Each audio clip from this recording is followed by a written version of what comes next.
Hey YouTube, so I am starting up my channel again. I had one about a year ago and stopped doing it because I just got busy with work.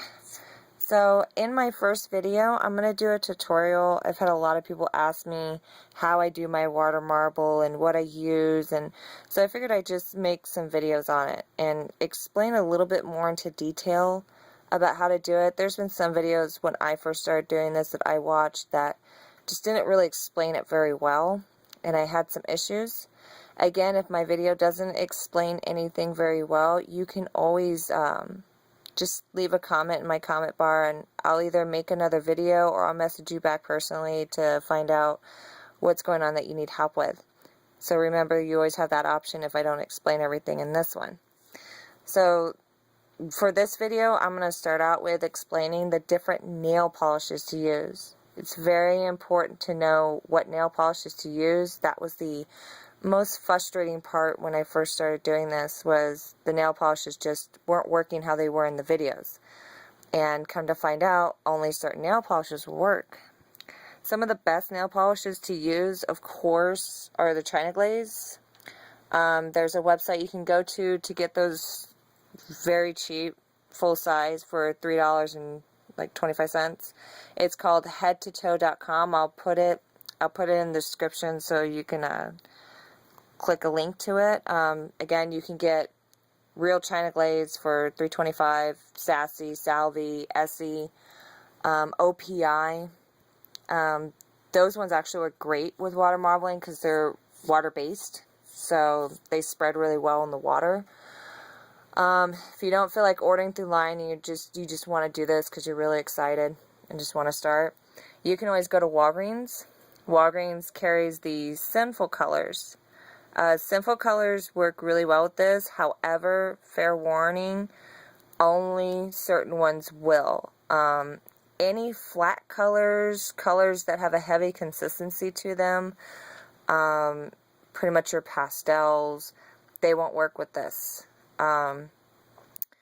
Any of the bright ones like the orange, the really bright pink, the blues, so forth, those ones will work really well. When you start doing this, you'll start experimenting a lot with nail polishes. If you don't feel like spending an arm and a leg on the China Glaze, you can always go with Sinful colors, or like $1.99 at Walgreens. Some Wet n Wilds will work with this. Not a whole lot will.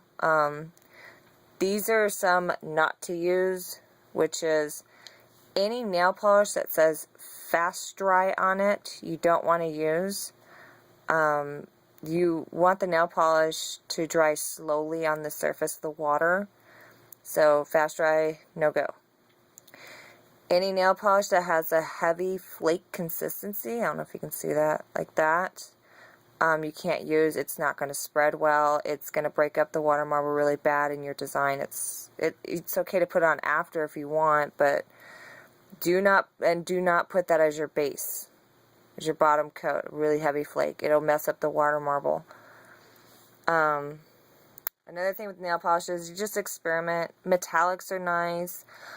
A light shimmer, which like this, very light shimmer is fine. Not a heavy shimmer. Those are okay to use. You just gotta experiment. So that's pretty much it with the nail polishes. You want to make sure too, when you do this afterward, you want to put on a hardener or a top coat to keep the water marble from peeling or chipping. It's really susceptible to chipping or peeling because sometimes you get these bubbles, which I'll show you right now on one of my nails. Sorry, my nails, I haven't cleaned them up yet. If you look pretty closely, you can see a little bit of bubbling on the top. There we go. A little bit of water beads. It's because I pulled my nail out too fast. I was impatient. I have 4 kids, so just trying to hurry up and do them. You want to try and prevent that from chipping or peeling, so you want that top coat. Alright, so that's it with the nail polishes.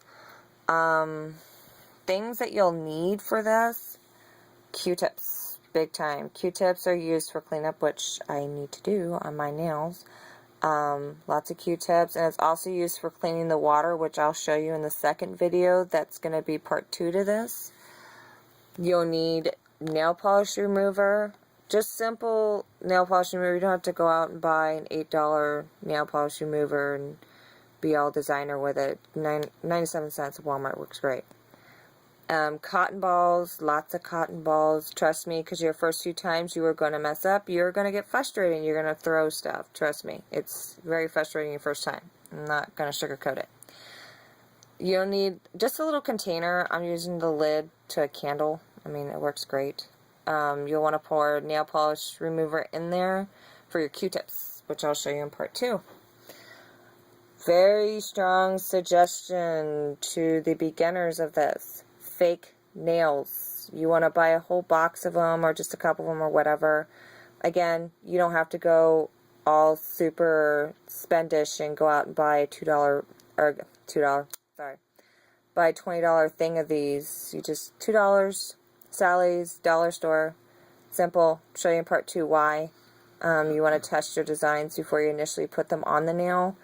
Otherwise, it's a pain in the butt to clean off. You also need a couple of orange sticks. I'll show you why with those. And you'll either need, I use a bobby pin. Bobby pin, simple. Just not all high-tech. Anything that has a sharp end on it that you'll use for drawing your initial design, which I'll show you in part 2 with. Towel, because this can get pretty messy your first time. And I'm just using this just to put the cup on, just to make it look pretty, fabulous, whatever. And